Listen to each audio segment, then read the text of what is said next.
Pregnancy के दौरान एड़ियों का फटना या फिर आपके नाखून अगर बहुत बार बार टूट जा रहे हैं, इसी टाइप के कुछ और सिम्टम्स अगर आपको अपने शरीर में दिख रहे हैं तो क्या आप पता कर सकते हैं कि आपके घर बेटा है या फिर बेटी। हेलो दोस्तों, वेलकम और welcome back to my channel, जहां हम बात करते हैं मेकअप, ब्यूटी, ट्रेंडिंग, फैशन और मॉमी टॉक की। आज की वीडियो एक बार फिर से प्रेगनेंसी वीडियो है और आज की वीडियो में हम बात करने वाले हैं कुछ खास लक्षणों की, कुछ खास बदलाव की, जो कि आपको दूसरे और तीसरे तिमाही में अपने शरीर में दिखना शुरू हो जाता है और इनसे आप काफ़ी हद तक अनुमान लगा सकते हैं कि आपके घर में बेटा है या फिर बेटी। ये बात बिल्कुल सही है कि सटीक लक्षण तो नहीं होते हैं, ये सिम्टम्स आपको अनुमान लगाने में मदद कर सकते हैं। तो सटीक लक्षण क्या होता है? वो होता है अल्ट्रासाउंड, वो भी दूसरा अल्ट्रासाउंड। पहला अल्ट्रासाउंड में आप चीज़ों को नहीं कंफर्म कर सकते हैं, लेकिन दूसरे अल्ट्रासाउंड में डॉक्टर, कोई एक्सपीरियंस डॉक्टर आपको काफ़ी हद तक बता सकते हैं कि हाँ ये लड़का है या फिर लड़की। बट आप ऐसा नहीं करवा सकते क्योंकि हमारे देश में ये कानूनन अपराध है और अगर आप ऐसा करते हैं या करवाते हैं तो आपको, आपके डॉक्टर को, हॉस्पिटल को सज़ा हो सकती है। मेरा ये चैनल इस बारे में वीडियो इसलिए नहीं बनाता है कि हम लड़का या लड़की में भेद करते हैं। मैं सिर्फ ये वीडियो इसलिए बनाती हूँ ताकि आपकी जो उत्सुकता है उस चीज़ को थोड़ा सा कम कर सकूँ और आपके शरीर में ये जो बदलाव आ रहे हैं आप उनसे थोड़ा बहुत जान सके, थोड़ा बहुत अनुमान लगा सके कि बच्चे का लिंग क्या है।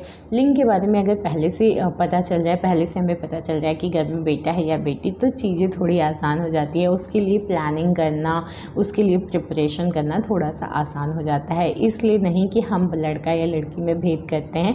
भगवान ने जो दिया है वो सबसे खूबसूरत होता है और सबसे स्पेशल होता है। तो इस बारे में हम बात करेंगे कि वो कौन से लक्षण हैं जो कि अल्ट्रासाउंड का ज़माना जब नहीं हुआ करता था या इतनी हॉस्पिटल की फैसिलिटीज़ नहीं थी, तब भी दाई माँ वगैरह जो कि नॉर्मल डिलीवरी करा देती थी, वो लोग देख के कैसे जान जाते थे कि घर में बेटा है या फिर बेटी। 100% सटीक लक्षण नहीं होते हैं, लेकिन काफ़ी हद तक औरतों में मिलते हैं। तो देखिए, जैसे ही कोई औरत प्रेग्नेंट होती है ना, उसके शरीर में लगातार बदलाव होना शुरू हो जाता है क्योंकि हार्मोनल चेंजेस हो रहे होते हैं। कुछ हार्मोन्स ऊपर बढ़ रहे होते हैं, कुछ घट रहे होते हैं, तो उन जो बैलेंस बिगड़ता है उसकी वजह से आपके शरीर में बहुत सारे बदलाव दिखते हैं। उल्टी आना, मतली आना, थकान रहना, सिर दर्द होना, पेट में दर्द, पैर भारी होना, सूजन होना, इस टाइप के बहुत सारे बदलाव। और ये जो बदलाव होते हैं ये धीरे धीरे धीरे जब प्रेगनेंसी जर्नी आपकी आगे बढ़ती है तो आपके बदलाव भी बदल जाते हैं और कुछ बदलाव रहते हैं जो कि डिलीवरी के बाद अपने आप ये सारी चीज़ें ख़त्म हो जाती है। जैसे आपका बेबी जो है डिलीवर हुआ, ये सारे सिम्टम्स गायब हो जाते हैं। तो आज की वीडियो में हम बात करेंगे 3 बहुत ही ख़ास बदलाव की, जो कि आपको अनुमान लगाने में मदद कर सकता है कि घर में बेटा है या बेटी। तो बिना किसी देरी के वीडियो शुरू करते हैं। तो सबसे पहला और बड़ा ही ख़ास बदलाव होता है जो कि आपके पैरों में आपको दिखता है, वो होता है एड़ियाँ फटना। प्रेगनेंसी के दौरान वैसे तो चेहरे से लेके पैर तक आपको अलग अलग बदलाव दिखेगा, लेकिन ये जो बदलाव है ये आपके पैरों में दिख रहा है।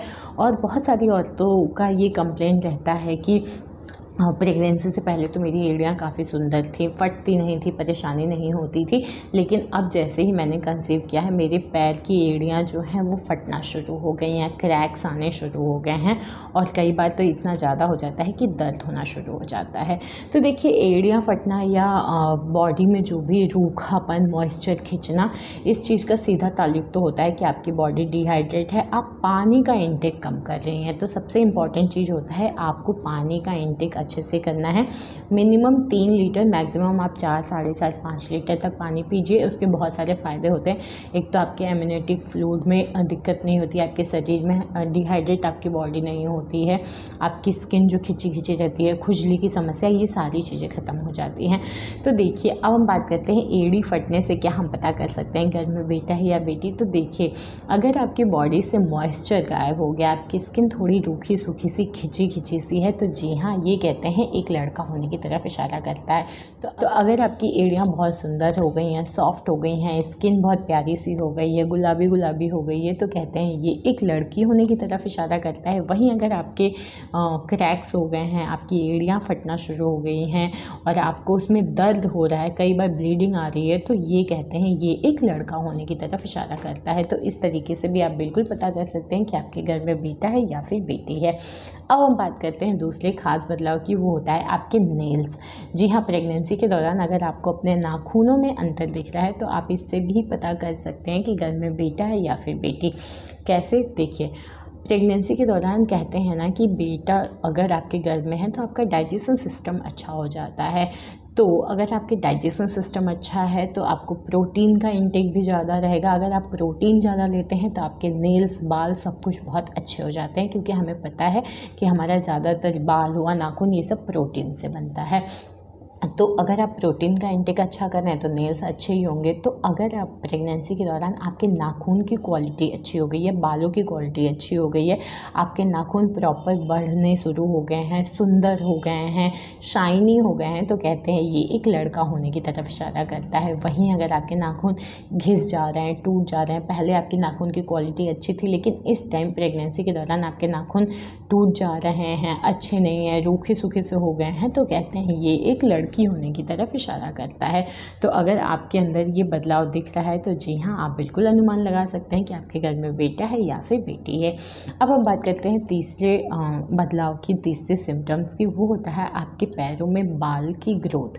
जी हाँ, बाल की ग्रोथ देख के भी आप बिल्कुल पता कर सकते हैं। ऐसा माना जाता है कि अगर आपके पैरों में बाल की ग्रोथ प्रेगनेंसी से पहले नहीं थी, कम थी, लेकिन प्रेगनेंसी के दौरान आपकी हेयर ग्रोथ अच्छी हो गई है, आपके पैरों पे वैक्स की नीड बढ़ गई है, आपको बार बार वैक्स कराने की ज़रूरत है, तो ये एक लड़का होने की तरफ इशारा करता है। क्योंकि सेम मैंने बोला अभी ना कि प्रोटीन का इंटेक ज़्यादा होता है, लड़का होता है गर्भ में ना, तो आपकी बॉडी प्रोटीन ज़्यादा मांगती है, और प्रोटीन अगर आप ज़्यादा खाएंगे तो वो आपके बाल को अच्छा करेगा, आपके नाखून को अच्छा करेगा। तो अगर हेयर ग्रोथ आपकी अच्छी हो गई है, पैरों पे आपके खूब बाल भालू होते जा रहे हो, तो बिल्कुल ये एक लड़का होने की तरफ इशारा करता है। वहीं अगर आपकी हेयर ग्रोथ जो है पहले जैसी है, 19-20 का फ़र्क है या नहीं है, तो ये एक लड़की होने की तरफ इशारा करता है।